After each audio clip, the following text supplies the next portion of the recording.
Letër nga e shkuara. Premtimi i mbajtur pas 20 viteve harrese. Ka momente në jetë kur duket se universi ka harruar emrin tënd. Kur çdo derë që tenton të hapësh mbyllet me shurmë përpara syve të tu. Për Arianin, ky vit nuk ishte thjesht i vështirë, ishte një rënje e lirë drejt një humnere që nuk dukej se kishte fund. Në moshën 40 vjeçare, ai e gjente veten në shtëpinë e vjetër të prindërve në fshat, një vend ku koha dukej se kishte ndaluar që kur ata ishin larguar nga kjo botë.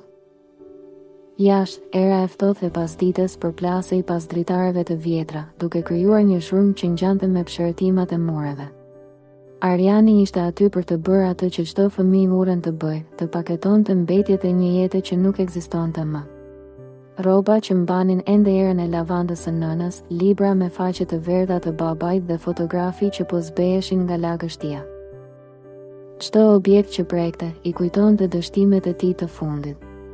Biznesi i tij i vogël kishte falimentuar, borxhet po shtoheshin dhe ndjenja e vetmisë ishte bërë shoqja e tij më e ngushtë. Pse tani? Pyeste ai veten, ndërsa ulej në dyshemen e drurit që kërciste. Pse gjithçka po shkatërohet në të njëjtën kohë? Por universi, siç e dim të gjithë ne që ndjekim zëri i universit, nuk lë asgjë në harres.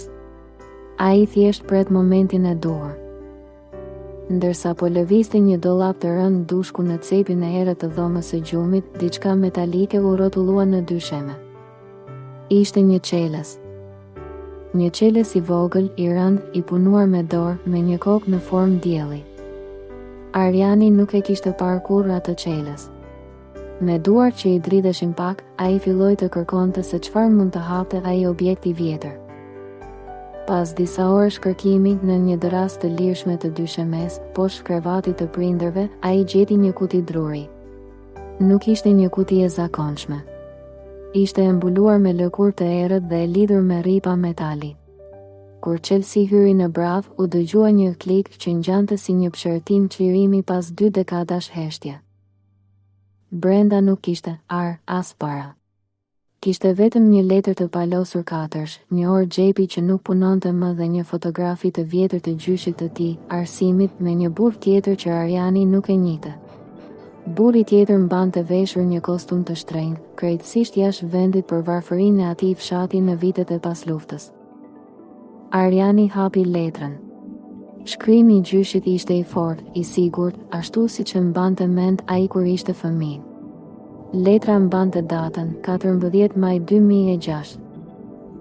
Nipi im, fillonte letra. Nëse po e lexon këtë, do të thotë se unë dhe prindërit e tu nuk jemi më këtu për të mbrojtur. Do të thotë gjithashtu se ndoshta je në një moment ku drita duket e largët. Mos u dëshpëro. Jeta është një rreth dhe mirësia që mbjellim sot, korret kur toka duket më e tharë.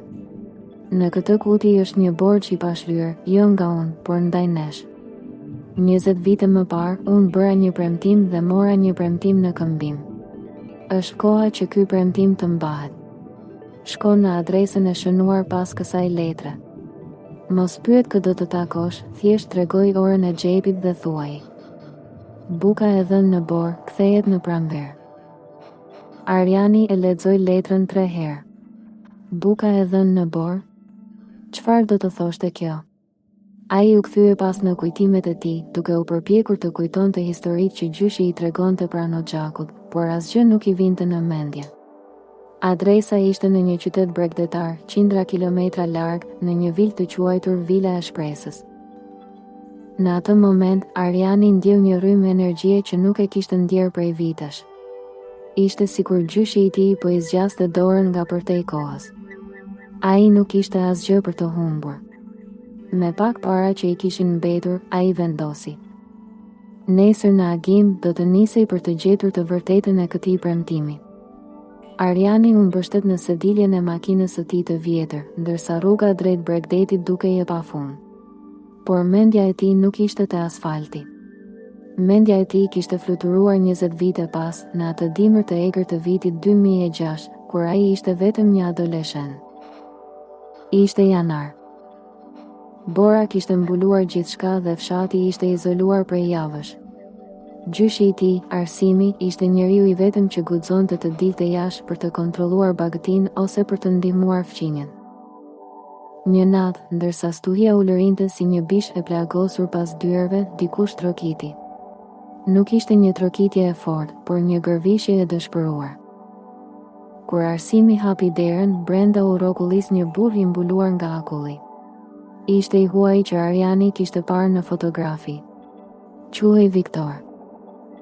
Ai kishte humbur rrugën gjatë rrugëtimit të tij drejt kufirit, makina e tij kishte rënë në një gremin të vogël dhe ai kishte ecur me kilometra në përbor, i ngrirë deri në palës. Në ato kohë, familja e Arianit kishte shumë pak. Një thes mill dhe pak djath ishin gjithçka që kishin për të kaluar dimrin. Por gjyshi i Arsim nuk u mendua dy herë. Ai ndezi zjarrin, i dha burrit rrobat e tij të vetme të trasha dhe nënës së Arianit i kërkoi të piqte bukën e fundit që kishin. Viktori qëndroi me ta për 3 ditë. Ai ishte një njeri i rëndësishëm në qytet, një sipërmarrës që kishte humbur gjithçka në një lojë të pisët politike dhe po ikte për të shpëtuar jetën. Por aty, në atë shtëpi të vogël me balë, ai nuk ishte askushi. Ishte thjesht një njeri që po vdiste nga uria dhe i ftohti. Natën e fundit, përpara se djemtë e fshatit ta ndihmonin Viktorin të dilte në rrugën kryesore, ai nxori orën e tij të xhepit, një trashëgimi familjare prej arit të bardhë. Arsim, i tha ai me zërin që i dridhej nga mirënjohja.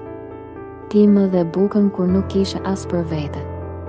Ti nuk më pyete kush jam, por më trajtove si vëlla. Unë sot nuk kam asgjë për të dhënë përveç kësaj ore që nuk punon më. Por mbaje. Ajo është dëshmitarja e një premtimi. Nëse një ditë ti ose pasardhësit e tu do të jeni në vështirësi, kjo orë do të jetë çelësi i një dere që nuk do të mbyllet kurrë për ju. Gjyshi i Arsim kishte qeshur me modesti.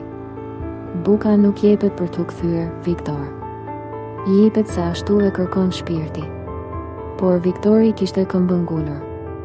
Ai kishte shkruar diçka në një copë letër dhe ja kishte dhënë Arsimin. 20 vite, kishte thënë ai. Nëse deri atëherë nuk jam kthyer ta marr vetë këtë orë, dërgoje dik tek unë. Ariani e mbante mend atë skenë si në mjegull. Ai kishte qenë të shkallët duke parë fshehurazi. Ai e kishte parë gjyshin ta fshite kutinë në dysheme dhe të mos fliste kurrë më për të. Për vite me radhë, Ariani kishte menduar se ishte thjesht një histori e vjetër, një nga ato përrallat që të moshuarit tregojnë për të treguar sa bujar kanë qenë. Por tani, ndërsa shikonte orën e xhepit në sediljen e pasagjerit, ai kuptoi diçka që ia rëndoi zemrën. Gjyshi i tij kishte vdekur në varfëri. Prindërit e tij kishin punuar gjithë jetën në ar, duke u munduar të shlyenin borxhet. Pse nuk e kishin përdorur kurrë këtë premtim? Pse kishin zgjedhur të vuanin në heshtje?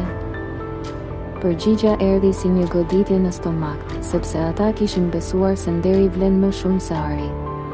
Dhe sepse, ndoshta, ata po prisnin që universi ta sillte këtë moment pikërisht për Arianin, kur ai nuk do të kishte më asnjë rrugë tjetër. Makina e Arianit hyri në qytetin bregdetar. Era e kripës së detit u përzie me aromën e vjetër të letrës së gjyshit. Ai po i afrohej vilës së shpresës. Por ajo që ai nuk dinte ishte se Viktori nuk ishte më njeriu që gjyshi i tij kishte shpëtuar. Koha kishte ndryshuar gjithçka dhe premtimet e vjetra shpesh harrohen në botën e të pasurve. Vila e shpresës nuk ishte ashtu siç e kishte imagjinuar Ariani. Ai priste një shtëpi të vjetër, mbase me pak lule dhe një portë të hapur, por ajo që pa ishte një kështjell moderne prej qelçi dhe mermeri, e rrethuar nga muret e larta dhe kamera sigurie që dukej se e ndiqnin çdo lëvizje të tij. Ai qëndroi përballë portës së madhe të hekur, duke u ndier i vogël, pothuajse i padukshëm me rrobat e tij të vjetra dhe makinën që nxirrte tym. Në dorë shtrëngonte fort orën e xhepit. Për një moment, ai deshi të kthehej pas. Çfarë po bëj këtu? Pëshpëriti me vete. Kjo botë nuk ka vend për tregimet e gjyshit tim. Ky njeri, Viktori, nëse është ende gjallë, me siguri ka harruar edhe emrin e fshatit ton, e lëre më një copë bukë të dhënë në vitin 2006.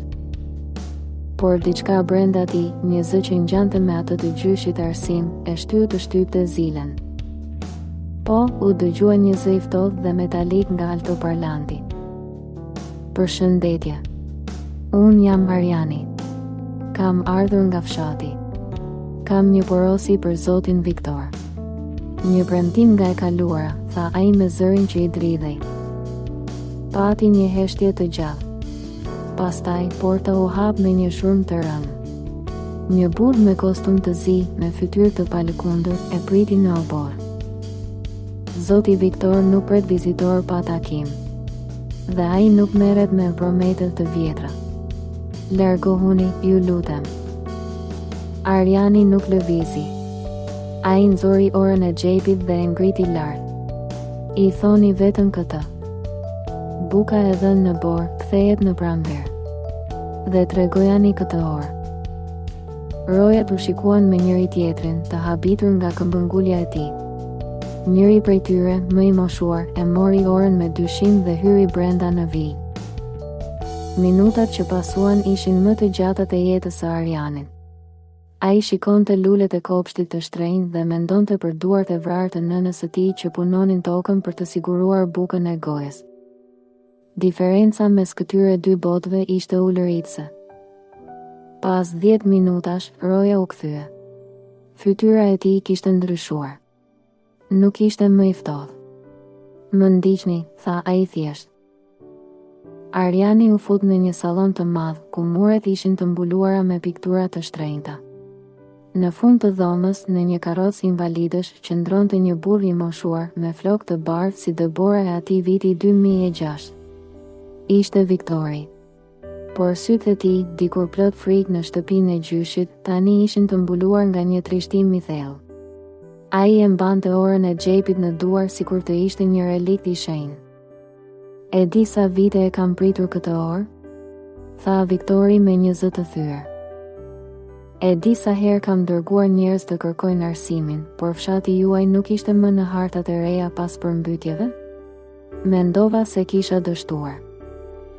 Mendova se do të vdisja pa e shlyer borxhin që më mbajti gjallë.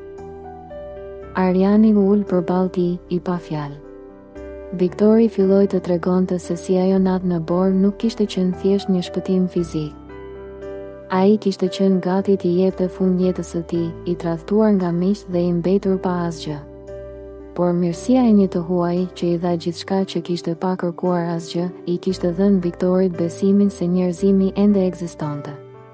Ky besim e kishte bërë atë të niste gjithçka nga zero dhe të ndërtonte perandorin ku ndodheshin sot. Por ka një problem, Arian, tha Viktori, duke e parë drejt në sy. Premtimi që bëra nuk ishte përpara. Parat janë të thjeshta. Premtimi që bëra ishte për diçka që ti ndoshta nuk je ende gati ta dëgjosh. Një sekret që gjyshi yt e mbajti të fshehur edhe nga prindërit e tu, për të mbrojtur ty. Zemra e Arianit filloi të rrite fort. Çfarë mund të ishte më e madhe se sakrifica e familjes së tij? Çfarë po fshite ajo orë që nuk punonte më? Viktori mori një frymëmarrje të thellë, duart e tij të moshuara po luanin me kapakun e orës së xhepit. Arian, filloi ai. Gjyshi yt, arsimi, nuk ishte thjesht një fshatar bujar. Ai ishte një njeri që e kuptonte botën më mirë se ne që kemi studiuar në universitetet më të shtrenjta. Atë natë, kur ai më dha bukën dhe ngrohtësinë, unë i kërkova diçka që nuk mund t'ia kërkoja askujt tjetër. I kërkova të mbante të fshehur pasurinë time të vetme që kisha shpëtuar nga tradhtia. Ariani ngriti kokën, i habitur. Pasurinë tuaj? Por ne ishim aq të varfër. Ne nuk ishim asgjë. Pikërisht. Buzëqeshi i hidhur Viktori. Vendi më i sigurt për të fshehur një thesar është aty ku askush nuk mendon se ekziston diçka. Brenda kësaj ore nuk ka vetëm mekanizma të prishur. Gjyshi yt e dinte. Ai e mbajti këtë kuti në ndysheme jo sepse priste diçka për vete, por sepse ai më dha fjalën e nderit që nuk do ta prekte kurrë derisa të vinte dita që ti, nipi i tij, të ishe në rrezikun më të madh. Viktori shtypi një sus të vogël dhe të fshehur në anën e orës, që Ariani nuk e kishte vënë re.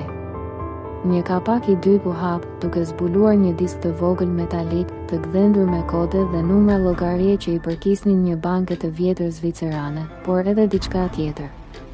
Një certifikat pronësie për një sipërfaqe të madhe toke që dikur kishte qenë e gjyshit të Arianit, por që ishte marrë me padrejtësi nga shteti dekada më parë. Gjyshi yt nuk donte që ti të rriteshe me pasuri të pamerituar. Vazhdoi Viktori me lot në sy. Ai donte që ti të mësoje vlerën e punës, vlerën e humbjes dhe vlerën e njeriut. Ai më tha: Viktor, nëse nipi im bëhet një njeri i mirë, ai do të gjejë rrugën të tij kur të ketë nevojë për shpirtin, jo për paratë. Nëse ai vjen tek ti vetëm për të kërkuar lëmosh, mos i jep asgjë. Ariani ndjeu një lëmsh në fyt. Të gjitha ato vite që kishte menduar se ishte i harruar nga fati, në fakt ishte duke u testuar nga dashuria e jashtëzakonshme e gjyshit të tij. Arsimi kishte pasur në dorë çelësin e një jete luksoze, por kishte zgjedhur të jetonte në varfëri për të mbrojtur karakterin e nipit të tij. Ti erdhe këtu për një premtim, Arian. Dhe premtimi nuk ishte që unë të jepja para. Premtimi ishte që unë të ktheja atë që të takon, por vetëm atëherë kur ti të ishe bërë burri që gjyshi yt ëndërronte. Sot, kjo tokë ku është ndërtuar një pjesë e këtij qyteti, ligjërisht të takon ty dhe ajo llogari bankare, që unë kam mbushur çdo vit në emrin tënd si falënderim për atë bukë në borë, është gati. Ariani mbuloi fytyrën me duar. Nuk ishin paratë ato që po e bënin të qante. Ishte mendimi i gjyshit të tij, duke qëndruar në atë shtëpi të ftohtë, duke e ditur se po linte pas një trashëgimi që nuk ishte prej ari, por prej nderi. Universi nuk e kishte harruar. Universi thjesht po priste që ai të ishte gati për ta mbajtur këtë peshë. Buka e dhënë në borë u kthye, Arian, tha Viktori duke i shtrënguar dorën. Jo si bukë, por si një jetë e re për ty dhe për të gjitha ata që do të ndihmosh tani e tutje. Sot, Ariani nuk është më njeriu i dëshpëruar që po paketonte kutit në shtëpinë e vjetër. Ai e rindërtoi shtëpinë e prindërve, jo si një vilë luksoze, por si një qendër për fëmijët jetim, duke u mësuar atyre se asnjë veprim mirësie, sado i vogël, nuk humbet kurrë në pafundësinë e kohës. Dhe ti që po na dëgjon sot në zëri i universit, mbaje mend këtë. Nëse po kalon një dimër të vështirë në jetën tënde, nëse ndihesh i harruar dhe i vetmuar, vazhdo të mbjellësh mirësi.